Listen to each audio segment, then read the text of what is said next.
Good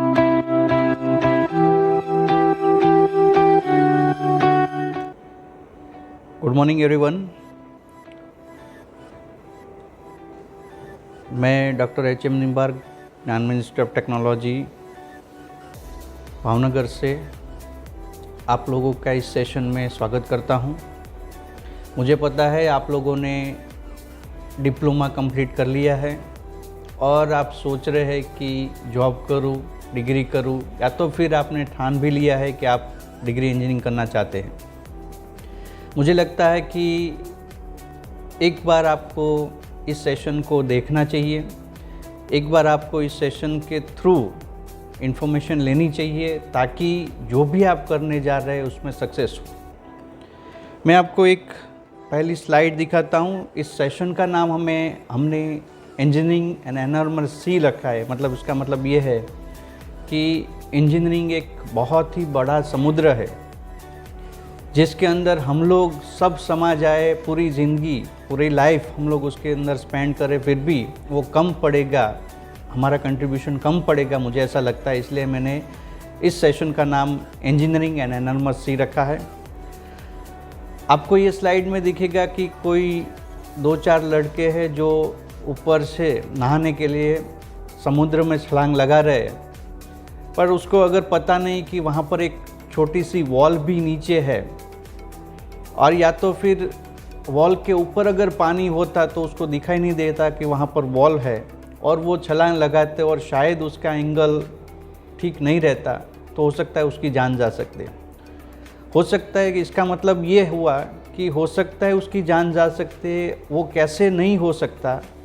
जब उसको पता हो कि वहाँ पर कोई वॉल है और उसको पता है कि वॉल है तो उसकी जान नहीं जा सकती। उसका मतलब है रिस्क कम होगा, और रिस्क कम करने के लिए हमें क्या चाहिए कि हमें इन्फॉर्मेशन होनी चाहिए। तो आप भी आज ऐसे पड़ाव पे है, मैं आपको बता दूं, आप ऐसे सिचुएशन या पड़ाव पे पहुंचे हैं कि जहां पर से आपकी लाइफ जो है वो हो सकता है कि कम्प्लीटली चेंज हो जाए, या तो फिर हो सकता है कि आपकी जो एफ़र्ट है वो वेस्ट हो जाए और आप ऑर्डिनरी स्टूडेंट्स बन के रह जाएं। क्योंकि जब आपने 10th कंप्लीट किया था उस टाइम पे शायद आपने डिप्लोमा का डिसीजन, मुझे पता नहीं कैसे लिया होगा, बट जिस बेस पे लिया होगा वो आज जाके इंजीनियरिंग फील्ड में अगर आपको काम करना है तो वो सही डिसीजन साबित हो रहा है। मैं इसलिए ये कह रहा हूँ ये सही डिसीजन है क्योंकि 11th-12th आपने नहीं किया। अगर आपको इंजीनियरिंग करना है और आपने 11th-12th नहीं किया तो वो अच्छी बात है, आपको डिप्लोमा ही करना चाहिए। बिकॉज़ 11th-12th में इंजीनियरिंग का इतना ज़्यादा पोर्शन कवर अप नहीं होता जो डिप्लोमा इंजीनियरिंग में कवर अप होता है। और 3 साल के अंदर डिप्लोमा कंप्लीट करने के बाद जब आप डिग्री में एडमिशन लेने जा रहे हो तो उसका फ़ायदा जो है वो बहुत ज़्यादा मिलता है कंपेयर टू द 11th-12th। तो उस टाइम पे आपने 10th का जो डिसीजन लिया होगा वो शायद ऐसे भी लिया होगा कि आपके अच्छे मार्क्स नहीं है, आपको 11th-12th नहीं करना है, फाइनेंशियल सिचुएशन अच्छी नहीं है, आपको 11th-12th नहीं करना है, बट जो भी डिसीजन आपने लिया था वो सही था, और अब जाके वो सही मालूम हो रहा है आपको। फिर आगे का जो डिसीजन है वो अब आप सोच समझ के लीजिए ताकि आपकी लाइफ में विदाउट सोच समझ जो आप रिस्क लेने जा रहे हैं या रिस्क हो सकता है वो कम हो। तो हमारा इस सेशन का उद्देश्य यही है कि आपको इन्फॉर्मेशन प्रॉपर मिले ताकि आप जो है वो जो भी डिसीजन लेने जा रहे हैं वो सही हो और आपकी लाइफ जो है वो एकदम बढ़िया आगे जाके हो। बढ़िया लाइफ आपकी होगी, उसके साथ में आपकी कुटुंब की लाइफ भी जुड़ी हुई है, आपकी फैमिली की लाइफ भी जुड़ी हुई है। हम लोग बोलते हैं ना कि future youth is the future of India. तो आप यूथ है, आप इंडिया का फ्यूचर हो। कैसे हो? क्योंकि आप जो भी करोगे उसके बेस पे समाज का निर्माण होगा। जो भी 5 साल के बाद बनोगे या आप करने जा रहे हो उसके बेस पे आप अपना लाइफ जैसे अच्छी तरह से बढ़िया लाइफ होगी, आप अच्छे अर्न करते होंगे, आपके पास अच्छी नौकरी होगी, तो उस हिसाब से आपकी फैमिली की सिचुएशन भी वही होगी। तो इसका मतलब ये हुआ कि youth is a future of India, same way youth and you is a future of your family. हो सकता है 5 साल के बाद अच्छी पोजीशन पे हो, आप 10 साल के बाद अच्छी पोजीशन पे हो, 15 साल के बाद उससे भी अच्छी पोजीशन पे हो, तो उसी हिसाब से आपकी फैमिली जो है वो कितनी आगे बढ़ेगी। आपने देखा होगा कि आपके कुटुंब में भी आपके काका नाना कोई होंगे, दादा, तो वो जिस तरह से पहले उसके फादर जो है वो ऐसे रीच नहीं होंगे शायद, और अच्छा वर्क नहीं कर रहे होंगे, या तो फिर ऐसी सिचुएशन होगी कि वो कर नहीं पा रहे होंगे, बट आपके फादर नहीं है, उसके फादर ने कुछ अच्छा काम किया तो आपकी फैमिली जो है वो एक अच्छी तरह से अच्छे लेवल पे पहुंच पाई है। उसी हिसाब से आप आगे जाके अच्छा करोगे तभी जाके आपकी फैमिली जो है उससे आगे जा पाएगी, उससे आगे सस्टेन हो पाएगी, उससे आगे बहुत बढ़िया काम समाज के लिए या अपने खुद के फैमिली के लिए कर पाएगी। तो सब कुछ डिपेंड है आप क्या डिसीजन लेते हो, आपकी फैमिली का फ्यूचर डिपेंड है आप किस तरह से आगे बढ़ते हो। तो आपको सोच समझ के वो डिसीजन लेना चाहिए, इसीलिए रिस्क कम होना चाहिए डिसीजन लेने में। और रिस्क कम कब होता है, जब आप इन्फॉर्मेशन के साथ चलते हो, नॉलेज के साथ चलते हो, आपको सब कुछ पता है और फिर आप डिसीजन लेते हो, तभी जाके रिस्क कम होता है। तो हम लोग आज ट्राई करेंगे कि वही बात आपको समझ में आए, आपको थोड़ा अंडरस्टैंडिंग मिले उसकी, ताकि आपका रिस्क कम हो और आपकी फैमिली का जो सिचुएशन है आगे जाके वो ब्राइट हो। तो हम लोग आज देखने वाले हैं डिप्लोमा और 12th के बेज पे डिफरेंस क्या था, क्या आपने पढ़ा। फिर हम लोग इंजीनियरिंग एजुकेशन के बारे में 21st सेंचुरी की इंजीनियरिंग एजुकेशन के बारे में हम लोग थोड़ा बहुत बात करेंगे और सेशन का एंड करेंगे। हम लोग इस सेशन को चालू करते हैं डिप्लोमा और 12th साइंस। अब मैं आपको बता दूं आइंस्टाइन ने क्या कहा था। आइंस्टाइन ने ये बोला था कि education is not learning of fact but training of mind to think. इसका मतलब ये हुआ कि हम लोग जो भी एजुकेशन ले रहे हैं वो जस्ट कोई नियम जानने के लिए या फैक्ट जानने के लिए नहीं ले रहे, बट उसके साथ में हम लोग अपनी ट्रेनिंग, अपनी माइंड को ट्रेन करना चाहते, इसलिए हम एजुकेशन ले रहे हैं। आपने भी देखा होगा कि WWE जैसी रेसलिंग कंपटीशंस आती है, उसमें उस रिंग के अंदर कौन टिक पाता है कि जिसकी बॉडी स्ट्रांग हो। अगर हमें आपको भेजा जाए वहाँ पर कि आप WWE के रिंग में जाए और 2 मिनट टिक के आए, तो हम लोग नहीं टिक सकते। क्यों नहीं टिक सकते? वैसे भी वो भी ह्यूमन है, हम भी ह्यूमन है, पर हम लोग नहीं टिक सकते क्योंकि हमने अपनी बॉडी को एक्सरसाइज करके इस तरह से नहीं डेवलप की है। अगर हम लोग उस हिसाब से एक्सरसाइज करते, उस हिसाब से डाइट रखते, सब कुछ करते, तो डेफिनेटली हम लोग को भी कह सकते हैं कि और हम लोग भी रिंग में खड़े रह सकते हैं, बट वो नहीं कर सके, नहीं किया हमने, इसलिए हम लोग रिंग में खड़े नहीं रह सके। उसी हिसाब से नॉलेज वर्ल्ड के अंदर या इंजीनियरिंग फील्ड के अंदर कौन इंजीनियर बहुत ही अच्छा काम कर पाएगा, अपने आप को स्ट्रॉन्ग आगे लेके जा पाएगा, अच्छी अर्निंग कर पाएगा या अच्छी इन्वेंशंस कर पाएगा, जो अपनी माइंड को इतनी एक्सरसाइज कराता है। हमने 1st standard to 12th standard study क्यों की, या 1st standard to 10th standard और 10th स्टैंडर्ड के बाद 11th 12th या डिप्लोमा क्यों किया? उसका एक रीज़न ये है कि हमें फैक्ट जस्ट नहीं जानना था, पर हमें एक्सरसाइज करनी थी। और स्टडी क्या करता है कि ह्यूमन माइंड को एक्सरसाइज कराता है। 1st स्टैंडर्ड में हमने कुछ सीखा, फिर उसकी एग्जामिनेशन दी, 2nd 3rd 4th 5th 10th तक हमने पढ़ा, उसकी कुछ ना कुछ एक्सरसाइज की, जो हमारे माइंड को स्ट्रॉन्ग बनाई, हमारे माइंड को उसने स्ट्रॉन्ग बनाया। तो यही रीज़न है और यही होना चाहिए। इसका मतलब ये नहीं होना चाहिए कि आप मगअप करो और भूल जाओ, या कॉलेज जाओ या ना जाओ और उसके बाद में मगअप करो, और जब एग्जामिनेशन आते उस टाइम पे वो एग्जामिनेशन में आप मगअप करके उसमें मेमोराइज करके उसको लिख दो और फिर भूल जाओ, तो आपकी फैमिली की लाइफ या आपकी लाइफ फ्यूचर में अच्छी हो नहीं सकती। क्योंकि अभी स्किल का ज़माना है। तो मैं आपको थोड़ा बहुत बताता हूँ कि हार्ड वर्क है जो बहुत ही इम्पोर्टेंट है। हमने देखा होगा कि हार्ड वर्क नहीं भाई स्मार्ट वर्क करो, हार्ड वर्क नहीं स्मार्ट वर्क हमेशा करना चाहिए, ऐसे हमने सुना है। पर मेरे हिसाब से हार्ड वर्क इम्पोर्टेंट इसलिए है कि स्मार्ट वर्क तभी आप कर सकते हो जब आपने हार्ड वर्क किया है। आप कोई भी एक्सरसाइज ले लो, कोई भी काम ले लो, जब आप उसके अंदर मंडे रहते हो, आप अप टू दी हेल काम करते हो, मतलब आप लिमिट से ज़्यादा काम करते हो, तभी आपको उसमें स्मार्टनेस दिखेगी, स्मार्ट आइडिया आएगा उस काम करने के लिए। अदरवाइज ऐसा नहीं हो सकता।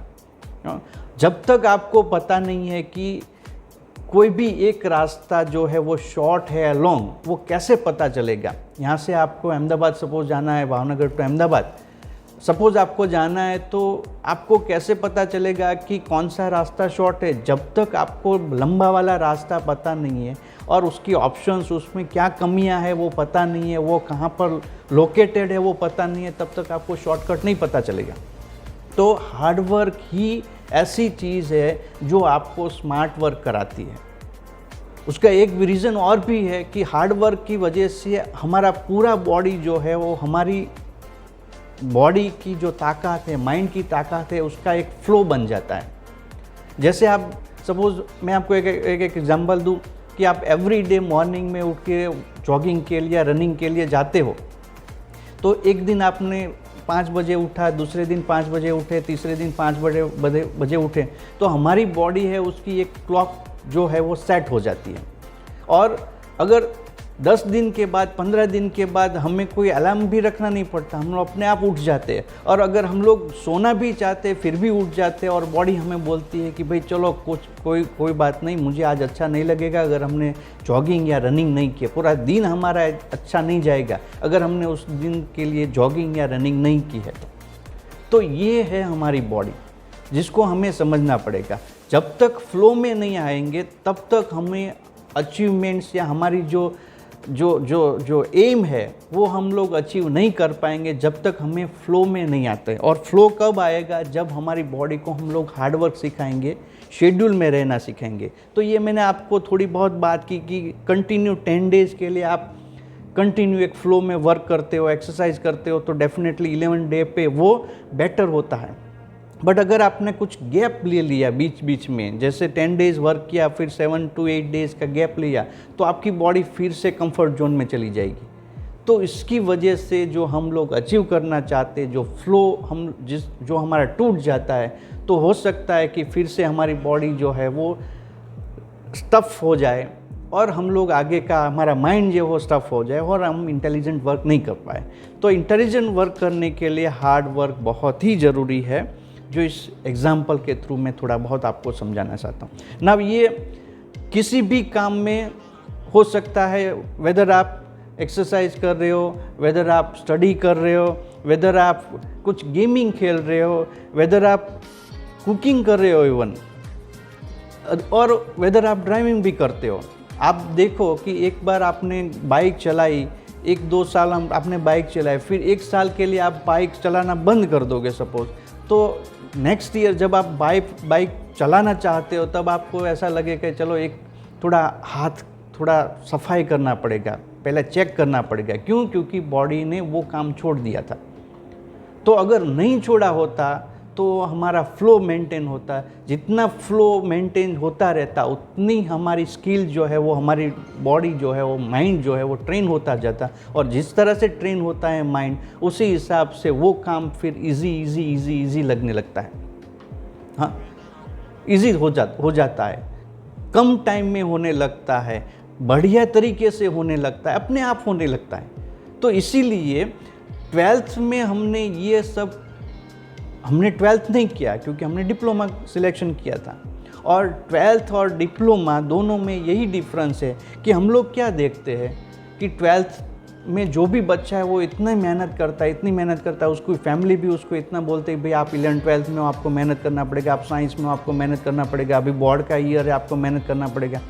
बट सेम थिंग, उससे भी बढ़िया सब्जेक्ट है, उससे भी डेप्थ वाले सब्जेक्ट डिप्लोमा में जब आप पढ़ते हो, उससे नॉलेजेबल या उस टेक्नोलॉजी के अंदर डेप्थ वाले सब्जेक्ट हमें डिप्लोमा में मिलती है। पर हमारी कम्युनिटी या माहौल कैसा रहता है, भाई अभी डिप्लोमा में कोई बात नहीं, आपको ठीक है नॉर्मली आप चलेगा, आप बोर्ड में नहीं हो इसलिए। तो ये मेजर डिफरेंस है 12th और डिप्लोमा में। अब हम लोग डिप्लोमा करके आए हैं, उसका एडवांटेजेस हमें डेफिनेटली, मैंने पहले बताया कि आपने जो डिसीजन लिया था वो बेस्ट था। इंजीनियरिंग फील्ड में आने के लिए डिप्लोमा बहुत ही बढ़िया ट्रैक है, रास्ता है कि डिप्लोमा थ्रू ही डिग्री में आना चाहिए, तो ये बढ़िया रास्ता है, तो आपने चुन लिया। बट उसमें अगर आपने मेहनत नहीं की, हार्ड वर्क नहीं किया होगा, फ्लो नहीं बनाया होगा, तो 11th-12th में जो बच्चा करके जो डिग्री में आता है और या तो आप जो है वो डिप्लोमा करके डिग्री में आते हैं, उस दोनों में डिफरेंस आ जाएगा। आपके पास नॉलेज है, बढ़िया नॉलेज है, पर आपने हार्ड वर्क नहीं किया, 12th में नॉलेज कम है, हार्ड वर्क किया, तो हो सकता है कि वो आगे निकल जाए। तो अभी आपको पहली चीज़ जो दिमाग में लग के चलना है वो ये है कि हमें डिप्लोमा जैसे अगर हमने लाइटली किया है, कॉलेज गए नहीं गए इस तरह से किया है, तो ऐसी कॉलेज या ऐसी ब्रांच कभी भी सिलेक्ट नहीं करनी चाहिए जहाँ पर हार्ड वर्क ना हो। हाँ, डेफिनेटली मगअपिंग नहीं होना चाहिए, आप मगअप कर लो, मेमोराइज कर लो, फिर लिख डालो, फिर भूल जाओ, ऐसी चीज़ नहीं होनी चाहिए। बट उसके अलावा आपको industry designing, industry visit, project, expert talk, industry requirement, इन सब को समझना पड़ेगा, तभी जाके आप जो है वो 12th स्टैंडर्ड स्टूडेंट से आगे निकल पाते हो। और मुझे एक्सपीरियंस है कि हमारे यहाँ पर D2D ज्ञानमंजन इंस्टीट्यूट ऑफ टेक्नोलॉजी के अंदर डिप्लोमा टू डिग्री स्टूडेंट्स को पहली जॉब मिलती है। जो भी कंपनी आती है 7th सेमेस्टर में, फर्स्ट कंपनी में फर्स्ट सिलेक्शन ऑलवेज डिप्लोमा का स्टूडेंट्स का होता है। उसका एक ही रीज़न है कि यहाँ पर आके स्टूडेंट जो है वो डिप्लोमा का नॉलेज लेके आता है, technical knowledge 12th standard students के नॉलेज से ज़्यादा लेके आता है जब वो डिग्री में आता है, और उसके बाद में बहुत ही अच्छी तरह से स्मार्ट हार्ड वर्क करता है। हार्ड वर्क के बेस पे उसको पता चलता है कि स्मार्ट वर्क कैसे करना है, और स्मार्ट वर्क जैसे करने लगता है कंपनियां उसको सिलेक्शन करती है। तो ये पहली चीज़ है जो आपको समझनी पड़ेगी। और आपको मालूम होगा, आप शायद जानते होंगे एलन मस्क को। एलन मस्क कौन है? जिसने कहा है कि everybody has to work like hell, सबको इतना ज़्यादा काम करना चाहिए। वो बोल रहे थे, आप उसकी वीडियो भी देख सकते हैं, यूट्यूब पे काफ़ी अवेलेबल है। मैंने यहाँ पर एक पोस्टर रखा है जिसमें उसने बोला है कि वीकली आपको 80 to 100 आवर्स काम करना चाहिए। जब आप सोए तभी ही आप सो, बाकी जब आपकी नींद खुले तब उस मोमेंट से आपको, जब तक आप सो नहीं तब तक आपको काम करना चाहिए। ये एलन मस्क कौन है? एलन मस्क जो है वो, आपने नाम तो सुना होगा टेस्ला कार, उसका ये ओनर है। आपने नाम सुना होगा पेपाल, उसका ये ओनर है। Zip2 आपने शायद नाम सुना होगा। फर्स्ट सोलर सिटी बनाने वाले कौन है? तो कि एलन मस्क है। आज की तारीख में Elon Musk world's 21st richest person की यादी में है। मतलब वो 21वें सबसे अमीर आदमी जो है वो एलन मस्क है। और अमीर आदमी जब बोलते हैं कि मुझे हार्ड वर्क करना चाहिए, आपको हार्ड वर्क करना चाहिए, स्मार्ट वर्क नहीं, उसने बोला है स्मार्ट वर्क नहीं का मतलब ये नहीं है कि स्मार्ट वर्क मत करो, पर हार्ड वर्क करोगे तो स्मार्ट वर्क अपने आप डेवलप हो जाएगा। ऐसा बोलने वाले एलन मस्क अकेले दुनिया में है। आप एक बार देख लो, उसकी वीडियोस काफ़ी अवेलेबल है। आप शाहरुख खान की भी हार्ड वर्क की रिलेटेड वीडियो देखोगे तो वो भी बोलते हैं कि मैं जब फर्स्ट क्लास ट्रैवल करता हूँ प्लेन में, जब फर्स्ट क्लास सीट पे प्लेन में ट्रैवल करता हूँ तो मैं अपनी सीट जो है डिक्लाइन नहीं करता। मुझे लगता है कि मुझे अपनी पोजीशन बैठे बैठे ही कुछ, क्योंकि मेरा दिमाग भी उस टाइम पे काम कर रहा होता है। तो इस तरह से सभी जो भी सक्सेसफुल पर्सन है उसने बोला है कि हार्ड वर्क करो, और उसी चीज़ को हम लोग आगे लेके जा रहे, हार्ड वर्क विथ गोल। तो हमने 7 मंत्र रखे हैं ज्ञानमंजन इंस्टीट्यूट ऑफ टेक्नोलॉजी के अंदर। हमने 3 साल के अंदर, मतलब आप जब 3rd सेमेस्टर में एडमिशन लोगे या कोई भी बच्चा हमारे यहाँ पर एडमिशन लेता है तो 7 मंत्र उसको कंप्लीट करने होते हैं 4 साल में। ऐसा क्यों हमने रखा है? क्योंकि कोई भी काम करने के लिए आपको पता होना चाहिए। अच्छी यूनिवर्सिटी IITs है, सपोज निरमा है, ये बढ़िया कॉलेज का एक बहुत ही बढ़िया चीज़ क्या है मैं आपको बताऊं, वो बढ़िया चीज़ ये है कि कोई भी बच्चा उसके अंदर एडमिशन लेता है, उसको पता होता है बहुत ही अच्छी तरह से डेप्थ में पता होता है कि 4 साल में उसको क्या करना होता है, कौन कौन सी कंपनियां वहाँ पर आएगी, उसकी क्राइटेरिया क्या होगी, उसको फर्स्ट क्लास चाहिए या डिस्टिंक्शन चाहिए या 71% चाहिए या 89% चाहिए। उसको पता होता है कि एक एक चीज़ की क्या इंपॉर्टेंस है, क्या करूँगा तो मुझे क्या मिलेगा, क्या नहीं करूँगा तो मुझे क्या नहीं मिलेगा।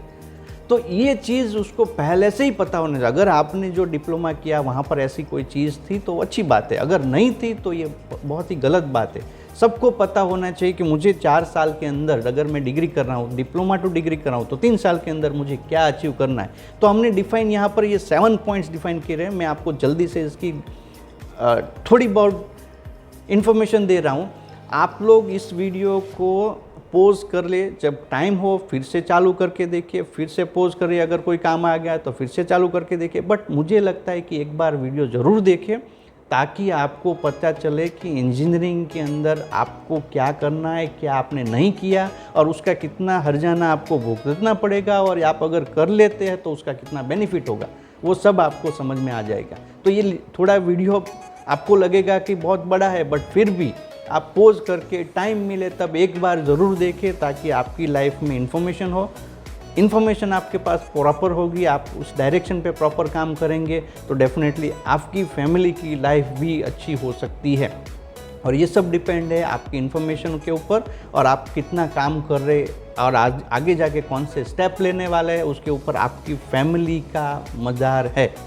भले ही पापा बहुत ही अच्छा बढ़िया बिजनेस करते होंगे पर वो बिज़नेस टिक नहीं पाएगा जब आप उसको टेक ओवर करोगे। क्यों? क्योंकि आपको वो स्मार्टनेस, वो हार्डवर्क अगर आपके अंदर नहीं है, उसको आगे ले जाने की चॉइस या उसको आगे ले जाने की काबिलियत आपके अंदर नहीं है तो वो बिज़नेस आगे नहीं जा सकता। वो हो सकता है कि कोई और आके कम्पिटिटिव समय के अंदर और कोई उसको टेक ओवर करे या तो फिर आपके से आगे निकल जाए। तो हमें ज़रूरी है हार्डवर्क, और हार्डवर्क विथ इंजीनियरिंग के नॉलेज के साथ हार्डवर्क, जिसमें अंदर आपको अपने आप स्मार्ट वर्क आ जाएगा। तो हमें फर्स्ट क्लास लाना है 4 साल में, मिनिमम 3 प्रोजेक्ट करने हैं, micro, mini and major. 3rd semester के अंदर आपको एक मिनी प्रोजेक्ट करना है, माइक्रो प्रोजेक्ट करना है। 4th 5th के अंदर आपको एक मिनी प्रोजेक्ट करना है। 6th 7th 8th में आपको एक मेजर प्रोजेक्ट। आपके यहाँ पर, हमारे यहाँ पर कंपटीशंस आती रहेंगी, आपको भेजा भी जाएगा जो डिफरेंट कंपटीशंस में, IITs, NITs और हैकाथॉन्स, ये वो काफ़ी कुछ है।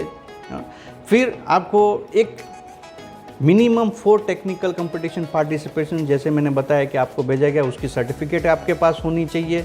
मिनिमम 2 विनर्स और रनर्स अप टाइप के सर्टिफिकेट्स आपके पास होने चाहिए। उसके अलावा मिनिमम 2 स्किल डेवलपमेंट प्रोग्राम। अगर आप कंप्यूटर के अंदर हो तो आपने माइक्रोसॉफ्ट सर्टिफाइड प्रोफेशनल का कोई कोर्स करके माइक्रोसॉफ्ट से या सन सर्टिफाइड प्रोफेशनल हो या ओरेकल से OCP हो, इस तरह से कोई भी सर्टिफिकेट। आप इलेक्ट्रिकल में हो तो उस हिसाब से आपको SCADA PLC का कोर्सेज करके आगे बढ़ना चाहिए। और ये सब हमारी ट्रेनिंग यहाँ पर ही हम लोग देते हैं। इसकी बेसिक ट्रेनिंग, आपको एग्जामिनेशन बाहर अप्लाई करना पड़ेगा, ट्रेनिंग हम यहाँ से फ्री ऑफ कॉस्ट भी देने वाले। सो ये सब रहेगा जो आपको करना चाहिए 4 साल में, आपका यहाँ पर करना भी है। जैसे जिसके बेस पे आपका जो रिज्यूमे है वो किसी और स्टूडेंट्स के रिज्यूमे से बहुत आगे निकल जाएगा। देखिए, आप एवरी सेमेस्टर इंडस्ट्री में जा रहे हो तो आप अपने रिज्यूमे में लिखेंगे मैंने ये इंडस्ट्री अटेंड की। आप हर एक सेमेस्टर में 2-3 वर्कशॉप अटेंड कर रहे हो, एक्सपर्ट टॉक्स अटेंड कर रहे हो, तो आप लिख सकते हो हमने 2-3 एक्सेस, तो आपका रिज्यूमे स्ट्रांग होता जाएगा। जब आप कोई कंपनी आएगी, जब आप उसके सामने ये रिज्यूमे को रखोगे तो कंपनियां डेफिनेटली देखेगी कि भाई इसने हार्डवर्क किया है। और हमें चाहिए आज का बंदा, हमें चाहिए हमारी कंपनी के लिए हार्डवर्क बंदा चाहिए। और हार्डवर्क के साथ साथ अगर आपको नॉलेज आ जाए कि स्मार्ट वर्क कैसे करना है तो वो तो सोने पे सुहागा हो जाएगा।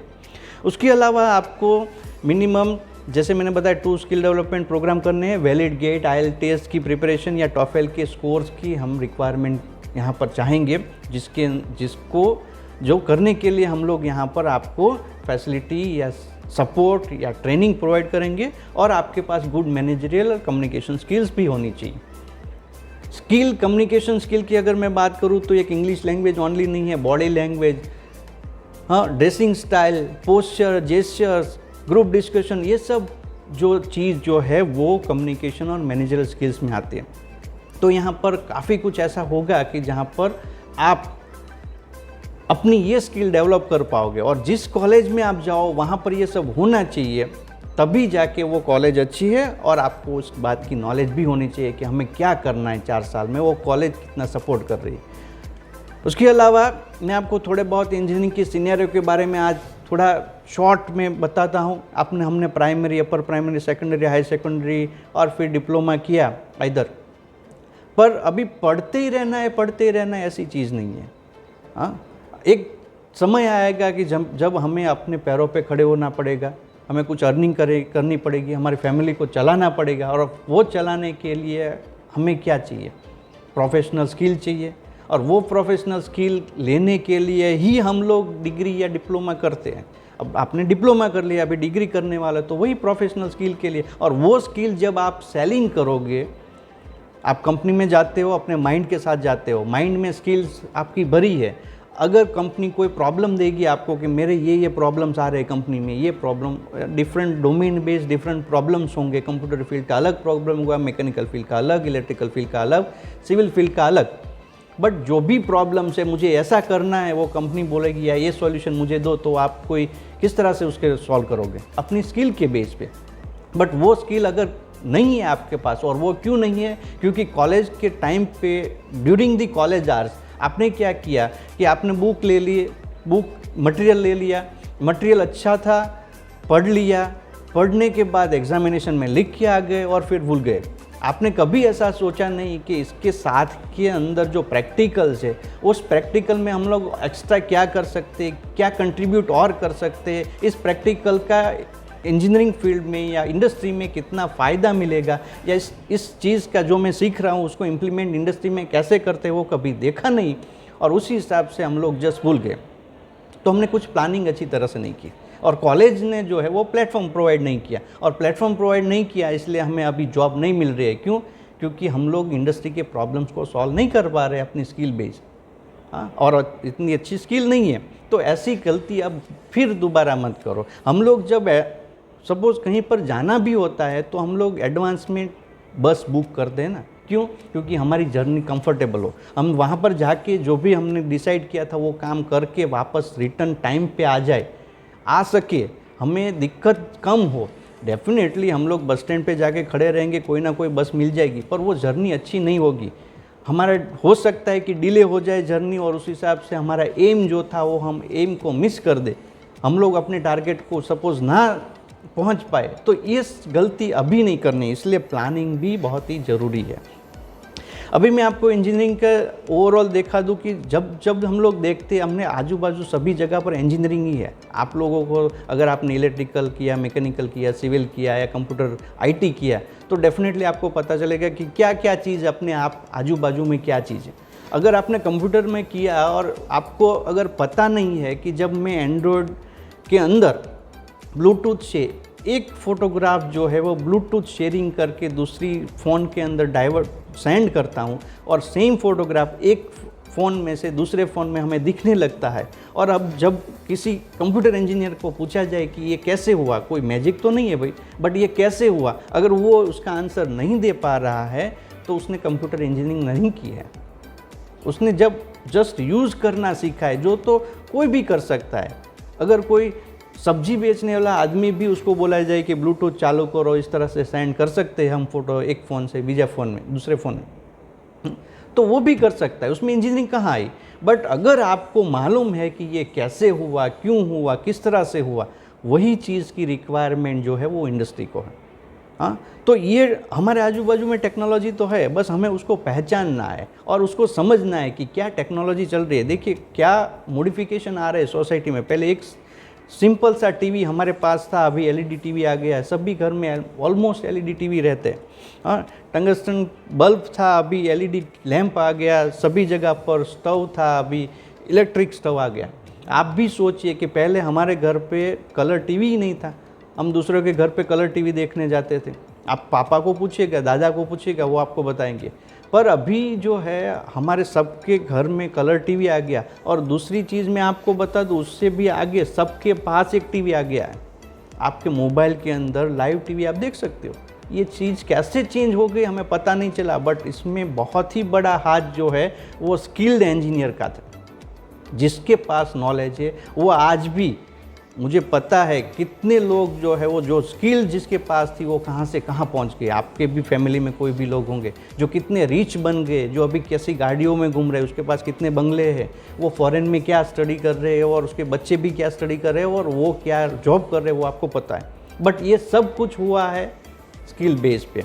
तो ये चेंजेस, जैसे हम लोग बताए पहले दादाजी टाइपराइटर करते थे, अभी बच्चा जो है वो मोबाइल पर यूज़ करता है।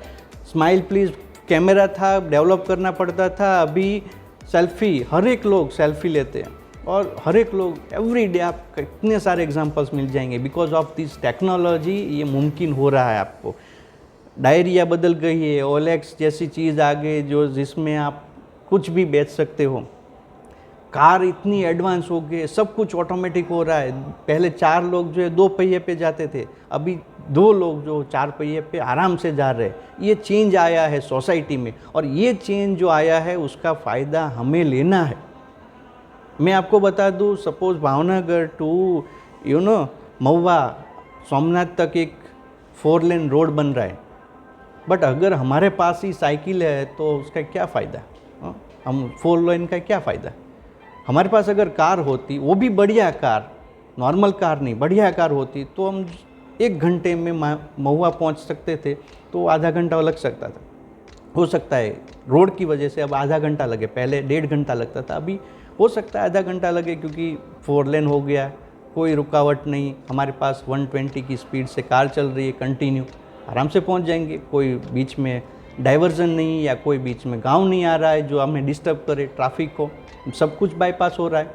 हो सकता है, बट हमें क्या चाहिए, हम लोग जो स्किल रह रहे, हमारे पास भी ऐसा कुछ टूल होना चाहिए कि ये जो चेंज आ रहा है या गवर्नमेंट जो भी नए नए प्लान्स ला रही है, प्रोजेक्ट्स ला रही है या इंफ्रास्ट्रक्चर की डेवलपमेंट हो रही है, उसमें हम लोग कंट्रीब्यूट कर पाएँ, उसका हम लोग हिस्सा बन पाए और उस हिस्से के वजह से हमारी भी लाइफ जो है वो बढ़िया हो जाए, हमारी फैमिली की लाइफ भी बढ़िया हो जाए। और उसके लिए हमें क्या चाहिए? अच्छी इंजीनियरिंग स्किल चाहिए। ये चेंज आ रहा है। देखो, हम जीपीएस नॉर्मली यूज़ कर रहे हैं, कंप्यूटर वालों को पता होना चाहिए कि भाई जीपीएस काम कैसे करता है। एक स्ट्रीट नई बनी है, फिर भी वर्ल्ड लेवल पे कोई भी आदमी उसको उस स्ट्रीट को पता हो जाता है कि भाई यहाँ पर एक नया रास्ता बन गया। ये कैसा होता है? ये कंप्यूटर वालों को पता होना। जस्ट यूज़ तो कोई भी कर लेगा, पर यही स्किल है, यही ट्रेनिंग जो आपको लेनी है, और जो कॉलेज अच्छी है जो आपको ये ट्रेनिंग दे रही है उसको आप सिलेक्ट कर लीजिए और अपने नॉलेज के बेस पे आगे बढ़िए। ये पिंग वाला है, ये future is going to be change now. Scope क्या है मैं आपको बता दूं। इंफ्रास्ट्रक्चर में बहुत ही सिविल इंजीनियरिंग हमारे वर्ल्ड के अंदर, मतलब इंडिया के अंदर, वर्ल्ड में हमारा इंफ्रास्ट्रक्चर, वैसे तो हम लोग बहुत बड़ा कंट्री है, पॉपुलेशन वाइज भी हम लोग सेकंड है, और 2040 तक हम लोग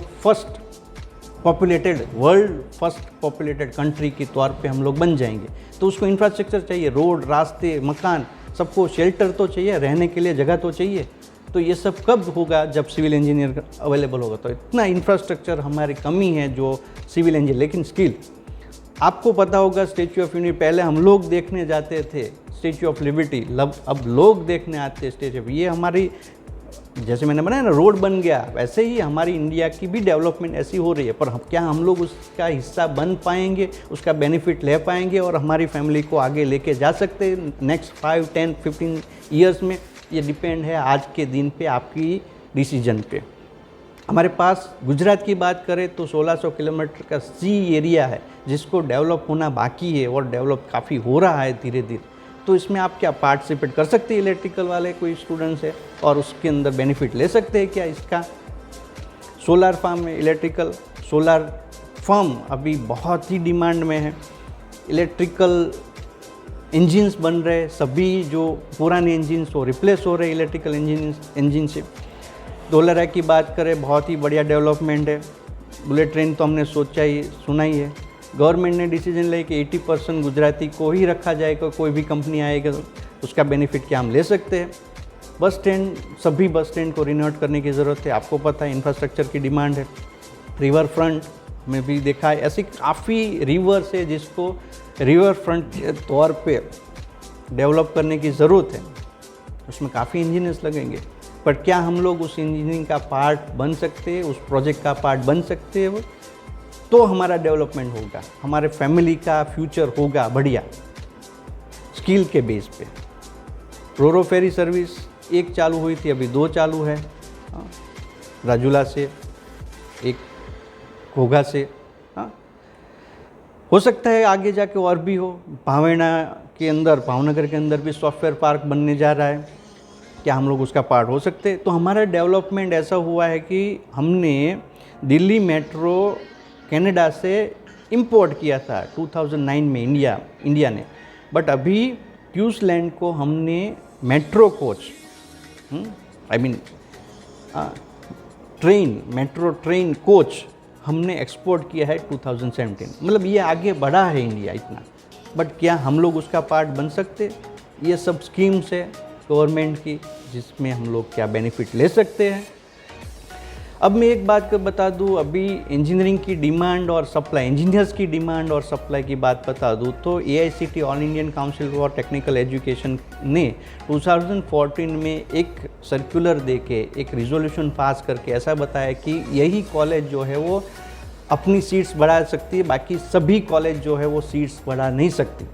उसकी वजह से क्या हुआ कि 2020 के अंदर मतलब जो डिमांड है तो ऑलरेडी 4% की स्पीड से बढ़ रही है, इंजीनियर्स की डिमांड जो है 4% की स्पीड से बढ़ रही है, तो सीट्स लिमिटेड हो गई। तो 2020 साल के अंदर क्या हुआ कि वो एकदम पैरेलल आ गए, और 2020 के बाद में, अब 2020 के बाद में अभी डिमांड जो है वो ज़्यादा है, सप्लाई ऑफ इंजीनियर्स है वो कम है। ये क्यों हुआ? क्योंकि AICTE ने एक अलग से रिजोल्यूशन दिया था। तो अभी डिमांड है, डेफिनेटली डिमांड है, बट कोई भी कंपनियां किसी भी आदमी को थोड़ी लेके जाएगी। डिमांड है, आपको मुझे क्यों लेके जाए जब हम लोग उस कंपनी का कुछ काम अच्छी तरह से कर पाए। तब हम लोग घर में भी कोई काम वाली बहन को रखना चाहते हैं सपोज, तो हम लोग मम्मी देखती है ना वो अच्छी तरह से काम करती है कि नहीं, तभी जाके उसको काम पे रखते। तो सेम वे कंपनी में भी ऐसा होगा, और अब तो गवर्नमेंट में भी ऐसा होने लगा है। आप वहाँ पर जाके अगर काम नहीं करोगे तो आपको कोई ना कोई एंगल में, कोई ना कोई चीज़ में आप ट्रैप हो जाओगे और आपको निकाल दिया जाएगा। अभी ऐसी चीज़ आने वाली है, आप सोच के रखिए। ये डिमांड प्रिडिक्शन है, ये काफ़ी सारे आप नेट पे भी देख सकते हैं इस तरह के प्रिडिक्शन। 2025 में 4.1 अवेलेबल होंगे इंजीनियर्स, जबकि स्किल्ड इंजीनियर्स की डिमांड होगी 10.5 मिलियन। आप समझिए कितनी डिमांड ज़्यादा है। 2025 की बात कर रहा हूँ, शायद आप उस टाइम पे आप पास आउट हो चुके होंगे, तब डिमांड कितनी ज़्यादा होगी। बट आपके पास स्किल नहीं है तो कोई भी आपको कुछ भी नहीं देगा। स्किल होनी चाहिए। ये सब दिखा रहा है, ये सब फिगर्स दिखा रहा है कि 2015 टू 2025 2 मिलियन स्किल इंजीनियर की डिमांड रहेगी। यहाँ पर ये और एक स्लाइड है जो दिखा रहा है कि कौन कौन से एरिया में, जैसे इंफ्रास्ट्रक्चर है, ऑटो कंपोनेंट्स है, या बिल्डिंग कंस्ट्रक्शन है, टेक्सटाइल है, इस सब में किस तरह से इंजीनियर्स की डिमांड रहेगी, कितनी डिमांड रहेगी। आप इस स्लाइड को पोज करके देखिए, आप सभी फिगर्स देख सकते हैं, आप स्टडी कर सकते हैं। मैं थोड़ा जल्दी जा रहा हूँ इसलिए क्योंकि हमें शॉर्ट टाइम में जितना हो सके उतना ख़त्म करना है, और आपको टाइम जो है आप बार बार देख सकते हैं, क्योंकि ये वीडियो है, आपको वीडियो के तौर पे मिल रहा है, तो आप रिपीट करके भी देख सकते हैं। तो आप इतना आराम से आप ये देखिए और समझिए। ये और भी डिमांड सप्लाई की फिगर्स है, कौन कौन सी स्किल चाहिए। 2015 में बहुत ही सारी स्किल्स थी जो डिमांड में थी, बट अभी वो एब्सोल्यूट हो गया। अभी क्या चाहिए 2020 ऑनवर्ड्स, हमें चाहिए कि कॉम्प्लेक्स प्रॉब्लम सॉल्विंग हम लोग कर पाए, क्रिटिकल थिंकिंग हमारे पास हो, क्रिएटिविटी हमारे पास हो, हम लोग पीपल को मैनेज कर पाए, हम लोग कोऑर्डिनेटिंग अच्छी तरह से दूसरे लोगों के साथ कर पाए, इमोशनल इंटेलिजेंस हो। ये सभी टॉपिक्स को एक एक घंटा लगेगा अगर मुझे समझाने आपको कि ये सब चीज़ क्या है, बट फिर भी आप शॉर्ट में समझ लीजिए। आपके पास judgement and decision making power होना चाहिए, सर्विस ओरिएंटेशन आपके पास होना चाहिए, negotiation skill and cognitive flexibility आपकी होनी चाहिए। ऐसा नहीं है कि मुझे यहाँ पर ही काम करना है, यहाँ से भावनगर के बाहर नहीं निकलूँगा मैं, ये नहीं चलेगा आप। क्योंकि हाँ, अभी और एक चीज़ आ गई है, पेंडेमिक के बाद वर्क फ्रॉम होम भी कर सकते। तो देखिए आपके पास अगर स्किल्स है तो आप यहाँ पर बैठ के भी काम कर सकते हैं। बट आपके पास वो स्किल है कि नहीं, वो डिपेंड है आपने अभी कौन सी डिसीजन ली है, कौन सी अच्छी कॉलेज सिलेक्ट की है, या कौन से स्ट्रीम को आपने सिलेक्ट करके उसमें कितना काम किया है, हार्ड वर्क किया है, उसके बेस पे स्मार्ट वर्क किया है कि नहीं। ये सब आपके आज के ऊपर डिपेंड है कि आपका फ्यूचर कल क्या होगा, आपके फैमिली का फ्यूचर कल क्या होगा, इस स्किल के बेस पे डिपेंड है। तो ये स्किल किस तरह से होगी वो मैं आपको थोड़ा बहुत बता दूँ। आपको गवर्नमेंट की आपको अभी एडमिशन सपोज लेना है तो किस तरह से जाना चाहिए, तो फैमिली की फाइनेंशियल कंडीशन देखिए। अगर आपकी फैमिली की फाइनेंशियल कंडीशन अफोर्डेबल है तो आप कोई भी SFI में जाइए, क्योंकि SFI के अंदर आपको इंफ्रास्ट्रक्चर अच्छा मिलेगा, फैकल्टी जो है वो आपके पीछे मेहनत करती हुई दिखेगी, बहुत ही ज़्यादा मेहनत करती हुई दिखेगी, डिसीजन में देरी नहीं होगी और इमीडिएटली इम्प्लीमेंटेशन आपको दिखाई देगा। जो एक चीज़ भी थोड़ी बहुत हिलानी हो तो उसमें 1 महीना चला जाता है, ऐसी चीज़ SFI में नहीं दिखेगी जो अभी के टाइम पे, क्योंकि अभी टाइम बहुत फास्ट हो गया है, तो ये सब चीज़ की बहुत ही ज़रूरत है। तो आप अगर एफोर्डेबल है तो आप SFI में जाइए, अगर नॉट एफोर्डेबल है तो आप एक बार थोड़ा बहुत डिटेलिंग में देखिए कि आपको स्कॉलरशिप मिल रही है, आप स्कॉलरशिप के लिए एलिजिबल है।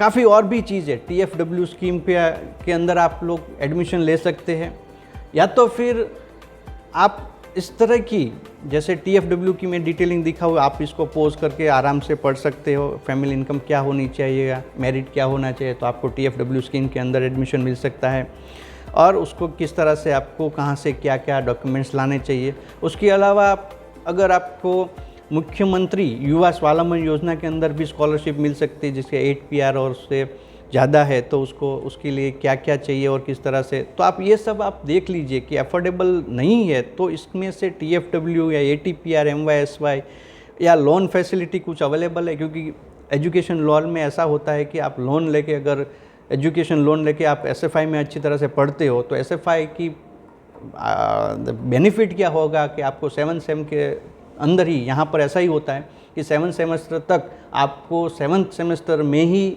जॉब मिल जाएगी। आप जॉब करोगे, आप समझो 1 साल के अंदर जो भी आपने फ़ी पे की है वो 99.9% चांसेस है कि वो निकल जाए। फिर आगे के साल में आप आगे भी बढ़ सकते हो, मतलब जम करके कोई और कंपनी में ज़्यादा कमा सकते हो, उसमें से जम करके कोई और कंपनी में।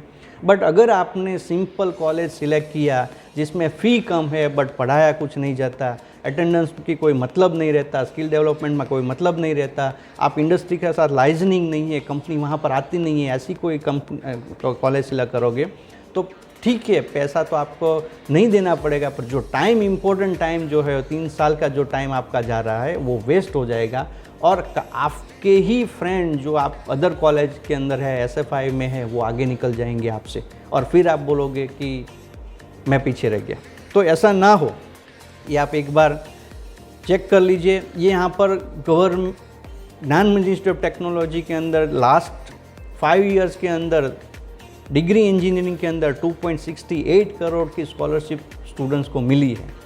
तो आप इस तरह से भी SFI का बेनिफिट ले सकते हैं। स्कॉलरशिप जितनी भी हो सकती है, गवर्नमेंट की जितनी भी स्कीम है, वो सभी कॉलेज को समान तरीके से लागू की जाती है, तो आपको उसका बेनिफिट यहाँ पर भी SFI में भी मिल सकता है। ये सब फिगर से आप देख सकते हैं पोज करके।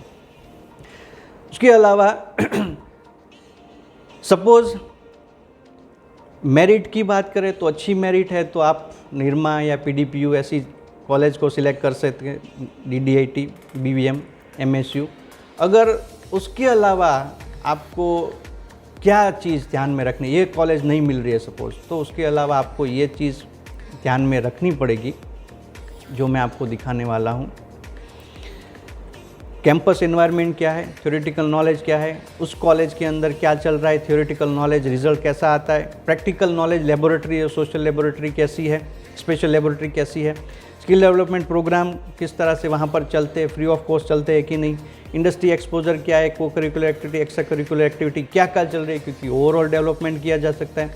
मैं ओवरऑल डेवलपमेंट की एक चीज़ आपको बता दूँ, जस्ट आप सुनिए, आपको इंग्लिश नहीं आती सपोज़, और आपको अमेरिका भेज दिया जाए किसी सिटी में, 6 महीने में क्या इंग्लिश नहीं आ जाएगी? और वो भी भूल जाइए, हमारे घर में कोई छोटा सा बच्चा है 1 साल 1.5 साल का, वो धीरे धीरे कैसे बोलता है, गुजराती भी बोलता है, पर वो कैसे सीखता है बोलने को? हम लोग जैसे एनवायरनमेंट में गुजराती बोलते हैं, हम लोग बोलते हैं कि इसको टीवी बोला जाता है, हम लोग बोलते हैं इसको टेबल बोला जाता है, हम लोग इसको बोलते हैं कि इसको फ़ोन बोला जाता है। उस हिसाब से वो समझता जाता है कि इसको फ़ोन, टीवी क्या बोला जाता है। वो कोई ग्रामर नहीं पढ़ता, वो गुजराती का क ख ग घ पढ़ के नहीं आता, तब जाके वो नहीं सीखता। तो एनवायरनमेंट जो है उसके अंदर इम्पोर्टेंट है। हम यहाँ पर ट्राई करते हैं कि आपका एनवायरनमेंट ऐसा हो जाए कि अपने आप फ्लो में आ जाओ, और फ्लो में आने के बाद अपने आप पढ़ने लगोगे, आपकी स्किल डेवलप होगी और आगे जाके आप अच्छा बढ़िया कर पाओगे। तो ये ज़रूरी है, ये सब एक्टिविटीज़ होनी चाहिए और रेगुलर होनी चाहिए। जैसे मैं बताऊँ कि आपको उसमें प्लेसमेंट कैसे होता है, फर्दर स्टडी क्या होती है, या स्टूडेंट्स एक्सचेंज प्रोग्राम्स उसमें चल रहे हैं कि नहीं चल रहे, प्लेसमेंट अच्छा हो रहा है कि नहीं। देखिए, प्लेसमेंट की मैं बात करूँ तो प्लेसमेंट ऐसी चीज़ है कि मैं अगर कंपनी को बोलूँ कि आप यहाँ पर आओ, मैं आपको फैसिलिटी दूंगा, कार दूंगा, आपका बढ़िया होटल में आपको ठहराऊँगा, तो डेफिनेटली एचआर जो है, कोई भी कंपनी का एचआर यहाँ पर आ जाएगा और आपका इंटरव्यू ले लेगा। ज़्यादातर कॉलेजेस क्या करती है, बोलती है कि इतनी कंपनियाँ यहाँ पर प्लेसमेंट के लिए आई। ज़रूरी क्या है कि कितनी कंपनियाँ आई, उसमें से कितने स्टूडेंट्स को प्लेस करके गई, वो इम्पोर्टेंट है। हाँ, आप भी बोलो, आप कोई भी नाम बोलो, उस कंपनी को हम यहाँ पर ला सकते, बट वो आपको लेके जाएगी कि नहीं, वो ज़रूरी है। और लेके जाए इसके लिए हम लोग क्या करते हैं, मैं आपको बताता हूँ धीरे धीरे, बट ये पैरामीटर्स आप दिमाग में रख के चलिए, है ना। आपको ये सब इन्फॉर्मेशन कॉलेज की वेबसाइट से आपको आराम से मिल जाएगी, या कोई भी स्टूडेंट्स को आप पर्सनली विजिट करें, उसके साथ बात करें, तो डेफिनेटली आपको उस कॉलेज की डिटेलिंग आपको पता चल जाएगी। सभी कॉलेज में क्या हो रहा है, हमारा टाइम वेस्ट हो रहा है कि नहीं, ये पहले देखिए आप। टाइम चला गया, इस टाइम एक तो फास्ट जा रहा है, मतलब अभी जैसे 15-20 साल पहले एक दिन में जो प्रोडक्टिव काम होता था, उससे आज 50% ज़्यादा प्रोडक्टिव काम एक दिन में हो रहा है। उसका मतलब ये हो, टाइम फास्ट जा रहा है। आपको भी पता है टाइम फास्ट जा रहा है, क्योंकि देखिए, आप पहले एक फ़ोन के नया वर्जन, एंड्रॉयड वर्जन, जैसे विंडो की अगर बात करें तो 96 में एक वर्जन आया विंडो का पहला, उसके बाद 95 में आया था, फिर 96 में थोड़ा अपडेट हुआ, फिर 98 में अपडेट हुआ। अब आप देखिए 1 साल में कितने अपडेट्स आपके फ़ोन में भी मिलते हैं। तो ये चीज़ है जो फास्ट चल रही है, और फास्ट चलने में अगर हमने टाइम वेस्ट कर दिया तो बहुत ही बड़ा नुकसान है। तो ब्रांच सिलेक्शन के लिए आप चेक कीजिए कि आपकी स्किल क्या है। हाँ, अगर हाथी को बुलाया जाए कि पेड़ पे चढ़ जाओ, और या तो सबको ऐसा बोला जाए कि कौन इसमें फर्स्ट आएगा पेड़ चढ़ने की कंपटीशन में, तो डेफिनेटली जिसके पास जो स्किल होगी वही फर्स्ट आएगा। तो जिसकी जितनी अच्छी स्किल, उस हिसाब से आपको अपनी स्किल को काम पे लगाना है, उस डायरेक्शन पे वर्क करना है। मतलब आप मैकेनिकल में हैं, आप कंप्यूटर मत लीजिए डिग्री करने के लिए कंप्यूटर, उससे अच्छा है कि आप या मैकेनिकल पहले प्रीफर कीजिए। अगर मैकेनिकल नहीं मिल रहा है तो आप प्रीफर कीजिए कि आप मैकेट्रॉनिक्स, ऑटो, इस टाइप की जो सब ब्रांचेस है, या जिस ब्रांच के ऊपर मैकेनिकल के बेस पे जो ब्रांच अदर है, तो उसमें आप एडमिशन लीजिए, वो आपके लिए बहुत बढ़िया। कंप्यूटर आईटी ले सकते हैं आराम से, क्योंकि वो सिमिलर काइंड ऑफ है, आईटी वाले कंप्यूटर में ले या कंप्यूटर वाला आईटी में एडमिशन ले, तो ये बढ़िया होगा। इलेक्ट्रिकल को मैकेट्रॉनिक्स, इलेक्ट्रॉनिक्स एंड कम्युनिकेशन, इस टाइप की ब्रांच में एडमिशन, अगर इलेक्ट्रिकल कोर ब्रांच नहीं मिल रही है तो लेना चाहिए। तो ये मुझे यहाँ पर बताना था आपको, इस तरह से मैं बताना चाहता था। आपका इंटरेस्ट डिसाइड कीजिए, क्योंकि मैकेनिकल में भी ऑटो भी है और मेटलर्जी भी है, सपोज इंस्ट्रूमेंटेशन एंड कंट्रोल भी है, तो उसमें से आपको इंटरेस्ट किस में है, ऑटो में है, इंस्ट्रूमेंटेशन कंट्रोल में है, या कोई और में है, कोई भी ब्रांच जो मैकेनिकल बेस्ड हो, तो आप चेक कीजिए इंटरेस्ट। और इंटरेस्ट ऐसे चेक करते हैं कि जैसे आपको गेम खेलना अच्छा लगता है तो कंप्यूटर अच्छा लगता है, ऐसी चीज़ नहीं है। गेम खेलना अच्छा लगता है तो कंप्यूटर में एडमिशन लेना चाहिए, ये चीज़ नहीं है। बट प्रोग्रामिंग बनाना कैसे, वो अच्छा लगना चाहिए। अगर आप कंप्यूटर में एडमिशन ले रहे हो या आईटी में एडमिशन ले रहे हो, तो प्रोग्रामिंग करना, कोडर के हिसाब से आपको काम करना है, या एक सीट पे आप 5 घंटे आराम से बैठ सकते हैं विदाउट हेजिटेशन। तो उस टाइप की अगर आपकी नेचर है तो आपको कंप्यूटर में एडमिशन लेना चाहिए। तो रियल सिनारियो ये है कि ऑटो में आपको डायरेक्ट, आपको बाइक चलानी, कार चलानी अच्छी लगती है तो आप ऑटो में एडमिशन लो, ऐसी नहीं होनी चाहिए। क्योंकि डैम इस तरह से दिखता है, पर जब आपको काम करना है, या बिल्डिंग या रोड इस तरह से दिखते हैं, जब आपको काम करना है तो इस टाइप का सिनारियो होगा, वहाँ पर आपको काम करना है। तो ये ब्रांच सिलेक्शन इस तरह से करना चाहिए जो मैं आपको बताने वाला था। बेसिक ब्रांच, टोटल ब्रांचेस में 3 core branch, specialised branch and other branch, इस तरह से 3 कैटेगरीज बनती है। हमारे गुजरात के अंदर जितनी भी ब्रांच के उसको मैंने ट्राई किया है कि कैटेगराइज किया जाए। उसमें से कोर ब्रांच में civil, computer, IT and mechanical ये कोर्स, और इलेक्ट्रिकल ये कोर ब्रांच इसमें आती है। स्पेशलाइजेशन ब्रांच जो जैसे मैकाट्रॉनिक्स है, ऑटोमोबाइल है, प्रोडक्शन है, आईसी है, ये जो स्पेशलाइजेशन ब्रांच है।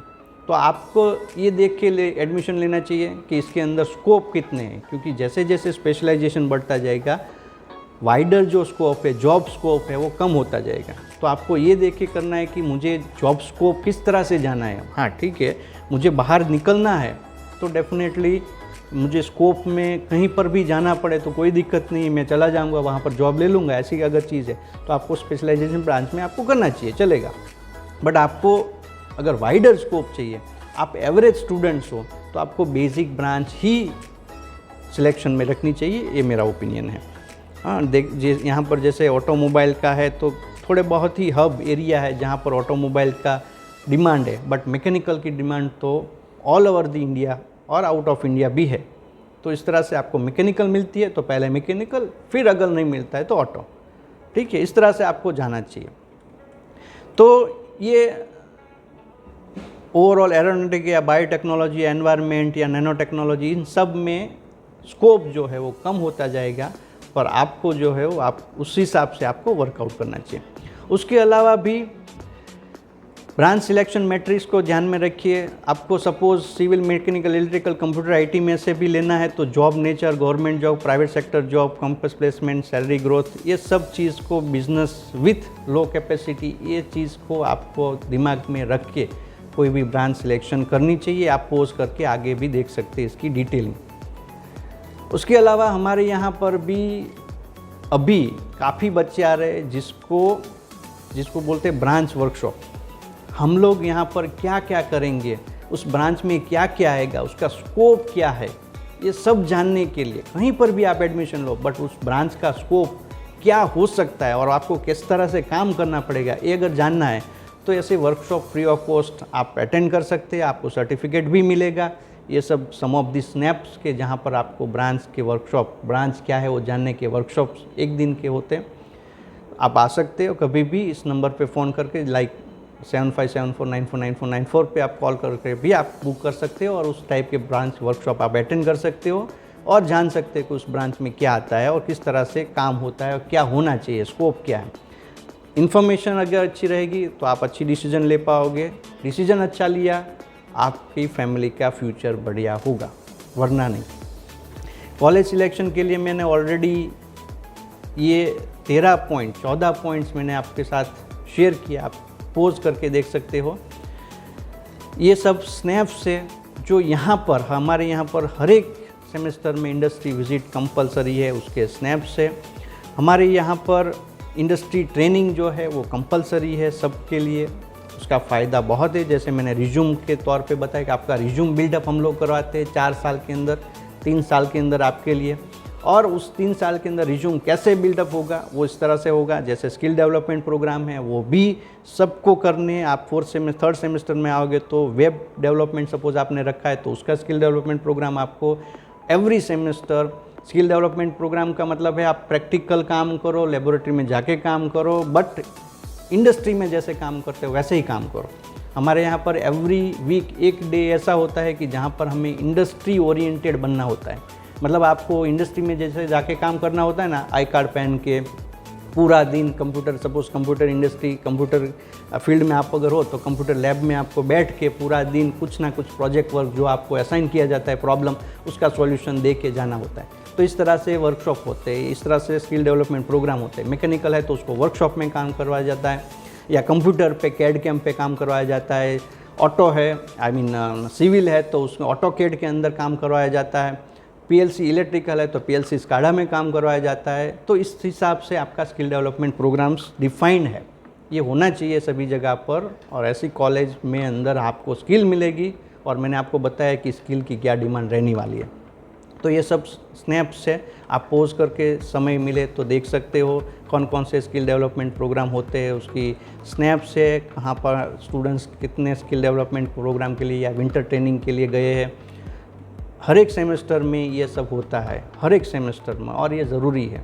तभी जाके आपको पता चलेगा कि इंडस्ट्री में क्या हो रहा है, और तभी जाके वो इंडस्ट्री वाले आपको लेके जाएंगे। वरना सामने से कोई पैसे वेस्ट थोड़ी करेगा, कंपनी वाले पैसे वेस्ट करना चाहते हैं अपना, नहीं, वो चाहते हैं कि आप उसकी प्रॉब्लम सॉल्व करो और उस बेस पे आपको ज़्यादा से ज़्यादा सैलरी दे।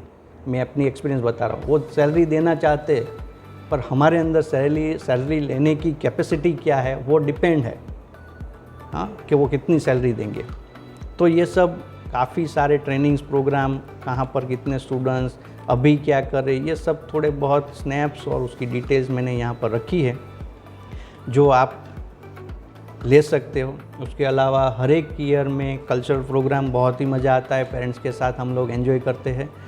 हमारे यहाँ पर मेंटरशिप प्रोग्राम है जहाँ पर बैठ के आपको कोई भी प्रॉब्लम हो, मतलब आप फैकल्टी साथ शेयर कर सकते हो। आपके फैमिली में कोई प्रॉब्लम चल रहा है और आप स्टडी पे ध्यान नहीं दे पा रहे, तो भी आप डेफिनेटली शेयर कर सकते हो इस चीज़ को, और आपको डेफिनेटली कुछ ना कुछ अच्छा सॉल्यूशन, सस्टेनेबल सॉल्यूशन आपको मिल सकता है, ताकि आपकी स्टडी भी ख़राब ना हो, आपका फ्यूचर ख़राब ना हो। और हो सकता है कि पेरेंट्स या रिलेटिव जो हमें केयर कर रहे हैं उसको पता ना हो कि हम लोग क्या कर रहे हैं, तो उसको भी पता चले कि आप क्या कर रहे हो, जिससे कितना फ़ायदा होने वाला है, और आगे जाके आपका फ्यूचर अच्छा होगा तो फैमिली का फ्यूचर अच्छा होगा।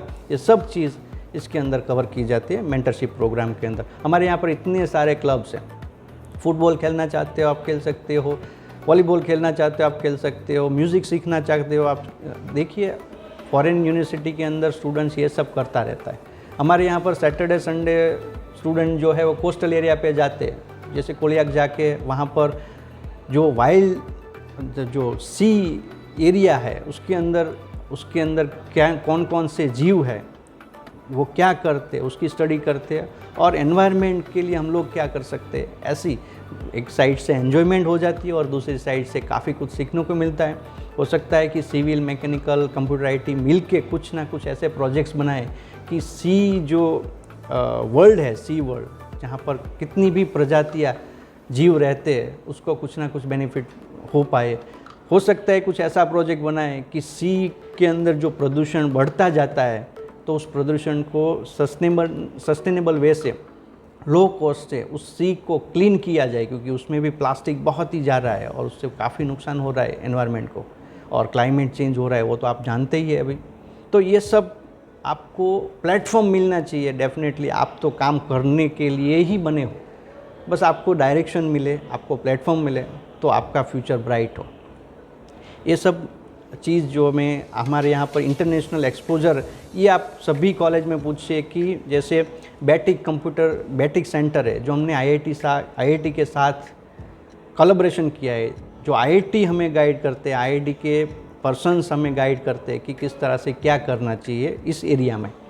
ऐसी कंप्यूटर सोसाइटी ऑफ इंडिया के साथ कोलैबोरेशन है हमारा। पूरे इंडिया के अंदर जो भी स्टूडेंट जो है वो कंप्यूटर सोसाइटी ऑफ इंडिया के पार्ट है, कॉलेजेस जो पार्ट है, उसके साथ आप लाइजनिंग कर सकते हैं इस प्लेटफॉर्म के बेस पे, और वो क्या कर रहे हैं और आप क्या कर सकते हैं वो आप जान सकते हैं। तभी जाके आपको पता चलेगा कि इंडिया कहाँ जा रहा है, किस राइट डायरेक्शन में इस फील्ड में जा रहा है। तो आप उस फील्ड में मेहनत करो, आपको अच्छे रिजल्ट्स मिलेंगे, ब्राइट फ्यूचर आपका होगा। तो ये काफ़ी सारे जो है इंस्टीट्यूट ऑफ इंजीनियर्स जो है, IST है, इस सब के साथ हमारा कोलैबोरेशन। आप CD, अगर आपको एंटरप्रेन्योर भी बनना है, अगर आपको जॉब नहीं करनी है, आपको बिज़नेस करना है, तो यहाँ पर एक प्लेटफॉर्म दिया जाता है। ये गवर्नमेंट के साथ कोलैबोरेशन है और हमारा बेस्ट सेंटर के तौर पे हमें रिकॉग्नाइज़ किया हुआ है गुजरात गवर्नमेंट ने भी, और हमारे यहाँ पर बेस्ट एक्टिविटीज़ होती है गवर्नमेंट थ्रू ही। तो आपको पता चलेगा कि गवर्नमेंट भी सपोर्ट कर रहे हैं आपको, अगर एंटरप्रेन्योर बनना है तो, स्टार्टअप चालू करना है तो। बट वो कैसे किया जाता है, वो अगर आपको पास पहले नॉलेज नहीं है तो आप फेल होने का चांसेस ज़्यादा है। तो आप फेल नहीं होंगे, आप सक्सेसफुल हो। इसके लिए अगर आपको बिजनेस भी करना है तो सक्सेसफुल होना चाहिए, तो उसके लिए क्या करना चाहिए, उसके लिए BCD है। तो ऐसी सब चीज़ हमारे यहाँ पर 10-12 चीज़ ऐसी चीज़ जो प्लेटफॉर्म्स है जो आप यूज़ कर सकते हैं वर्ल्ड लेवल पे या नेशनल लेवल पे, और उसका बेनिफिट ले सकते हैं। ऐसी चीज़ सभी कॉलेज में होनी चाहिए, तभी जाके वो कुछ ना कुछ आपको प्लेटफॉर्म प्रोवाइड कर पाएगी, और आपको प्लेटफॉर्म प्रोवाइड करेगी तब आपका डेवलपमेंट होगा, स्किल डेवलपमेंट भी होगा, और फ्यूचर जो है वो ब्राइट होगा।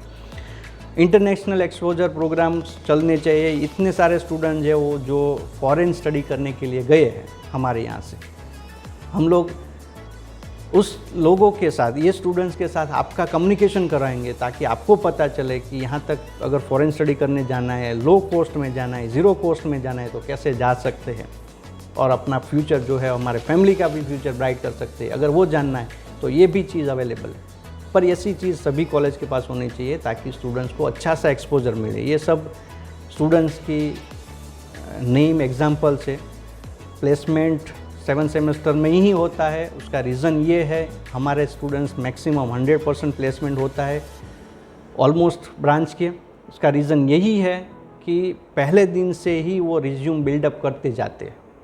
रिज्यूम बिल्डअप करना मतलब सभी एक्टिविटीज़ में पार्टिसिपेट करना, इंडस्ट्रीज एक्सपोजर मिलना, इंटरव्यू स्किल डेवलपमेंट करना। हमारे यहाँ पर हर एक सेमेस्टर में बाहर से लोग इंटरव्यू लेने, मॉक इंटरव्यू लेने के लिए आपके आएंगे, वो आपका इंटरव्यू लेंगे और फिर एक स्कोर कार्ड प्रोवाइड करें। आपको रिजल्ट तो मिलता ही है GTU से, बट उसके अलावा भी एक स्कोर कार्ड आपको दिया जाएगा कॉलेज की ओर से, जिसमें आपको पता चलेगा कि आप इंटरव्यू में कितना कैपेबल है क्लियर करने के लिए, क्रैक करने के लिए। वो इंटरव्यू क्रैक करने में आप कितने सक्षम हो वो जानना अगर है तो आपको उस इंटरव्यू में बैठना है और आपको पता चल जाएगा। हर एक सेमेस्टर में आपको एक स्कोर कार्ड मिलेगा। उस स्कोर कार्ड को भी अगर आप इंडस्ट्री को दिखाओगे तो भी आपको सिलेक्शन के चांसेस जो है वो बढ़ जाएंगे, क्योंकि यहीं से आपको पता है, इसी तरह से आपका रिज्यूम भी आगे धीरे धीरे बिल्डअप होता है। तो ये सब मैं सेकंड बैच का प्लेसमेंट अगर ये सब दिखाऊँ तो बहुत ज़्यादा नहीं। हम पेरेंट्स को काउंसलिंग इस तरह से करते हैं कि आपको सपोर्टिव रहे। हर एक सेमेस्टर में एक पेरेंट्स मीटिंग होगी। पेरेंट्स मीटिंग का पर्पज़ ये नहीं है कि आपका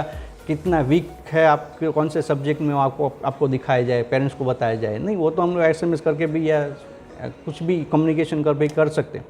ज़रूरी चीज़ है कि पेरेंट्स आपको कैसे सपोर्टिव हो, वो हमें पेरेंट्स को सिखाना है, ताकि आपका जो है वो डायरेक्शन बना रहे, आपको हेल्पफुल हो। ऐसा ज़रूरी नहीं है कि जैसे 11th 12th या 10th में आपने जैसे मेहनत की कि एक रूम में बंद होके कंटिन्यू मगअप किया, इस तरह से अभी भी करना पड़ेगा। नहीं, यहाँ पर तो आपको स्किल ज़्यादा से ज़्यादा डेवलप करनी है, लेबोरेटरी में ज़्यादा से ज़्यादा टाइम देना है। अगर आप चाहे तो हम लोग 12 आवर्स के लिए आपके लिए लेबोरेटरी ओपन रखेंगे, आप उसमें जो भी एक्सपेरिमेंट करना चाहे तो कर सकते हो, आपकी रिस्पॉन्सिबिलिटी। हाँ, रिस्पॉन्सिबिलिटी आपके हाथ में रहेगी। तो ये चीज़ जहाँ पर हो वो बढ़िया चीज़ है, क्योंकि स्किल का कोई और तोड़ नहीं है। स्किल अभी चाहिए ही चाहिए इस सिचुएशन में, इस ज़माने में आगे बढ़ना है तो हमें स्किल चाहिए। तो ये सब कॉलेज का थोड़े बहुत अच्छे अचीवमेंट्स भी है। स्वामी विवेकानंद जी ने कहा कि arise awake and stop not till the goal is reach. जब तक आपका गोल अचीव ना हो तब तक आप मेहनत करते रहिए। मुझे लगता है कि ये हमें समराइज़ करता हूँ कि जहाँ पर थ्योरेटिकल नॉलेज के लिए अच्छा रिज़ल्ट जिसमें आता हो, जिस कॉलेज का टॉप 10 में अगर आती है, रिज़ल्ट अच्छा आता है, रिव्यू सिस्टम है, तो ये एक बहुत बड़ी बात है। प्रैक्टिकल अप्रोच, जैसे मैंने एम्प्लॉयबिलिटी स्कोर कार्ड बताया कि हर एक सेमेस्टर में आपको इंटरव्यू स्किल की स्कोर कार्ड मिले कि आप कैसे परफॉर्म कर पा रहे हो। प्रोजेक्ट्स हो जहाँ पर आपको from first day to end day पता होना चाहिए मुझे क्या करना है, आप कब जाके कौन सी कंपटीशन में पार्टिसिपेट कर सकते हैं, कौन सी स्किल डेवलपमेंट प्रोग्राम में पार्टिसिपेट कर सकते हैं। तो ये सब जहाँ पर हो, जहाँ पर एक्सपोजर हो, इंडस्ट्री एक्सपोजर हो, इंडस्ट्री लाइजनिंग हो, ट्रेनिंग हो, MOUs हमारे यहाँ पर 300 इंडस्ट्री के MOUs किए गए हमने, ताकि आप वहाँ पर जाके स्किल ले सको। ऐसे MOUs हमने ऑलरेडी किए हैं। तो ये सब जहाँ पर हो तो वो बेस्ट है, उसी को आपको सिलेक्ट करना चाहिए, उसी हिसाब से आगे बढ़ना चाहिए। मुझे लगता है कि मेरा एक ही उद्देश्य था, आप जो भी डायरेक्शन तय करें वो अब सोच समझ के करें, ताकि आपका और आपकी फैमिली का, आपके कुटुंब का फ्यूचर जो है वो आगे जाके बढ़िया हो। आगे 5 साल के बाद या 15 साल के बाद कोई भी अचीवमेंट जो है उसको शुरू कहीं से तो करना ही होता है। नील आर्मस्ट्रॉन्ग चांद पे गए, उसने पहला कदम चांद पे रखा, पर कहीं से तो उसने स्टार्ट किया होगा, तभी जाके वो चांद तक पहुंच पाए। तो ये आपने डिप्लोमा किया है, अब ऐसा मत कीजिए कि गलत डिसीजन, आपका मिशन जो है, आपको जो अचीव करना है वो अचीवमेंट में बाधाएं आ जाए, आप अचीव ना कर पाए, अल्टीमेटली आपका फैमिली का और आपका खुद का फ्यूचर जो है वो डल हो जाए। उसी कामना के साथ कि आपकी फ्यूचर ब्राइट हो, आप बहुत ही आगे बढ़े, आपको अच्छी सी जॉब मिले, आप चाहे तो फॉरेन अच्छी तरह से स्टडी करने के लिए जा सके, जो भी आप करना चाहे, अपनी लाइफ के लिए आगे बढ़ना चाहे, आपके कुटुंब के लिए आगे बढ़ना चाहे, वो अचीव कर पाए। और उसी के लिए हमने ये इन्फॉर्मेशन सेशन आपके साथ शेयर किया है। मुझे लगता है कि आपके डायरेक्शन में आपको बहुत ही काम आएगा। Thank you very much for sparing your valuable time. Thank you all. Best of luck all students. Thank you parents.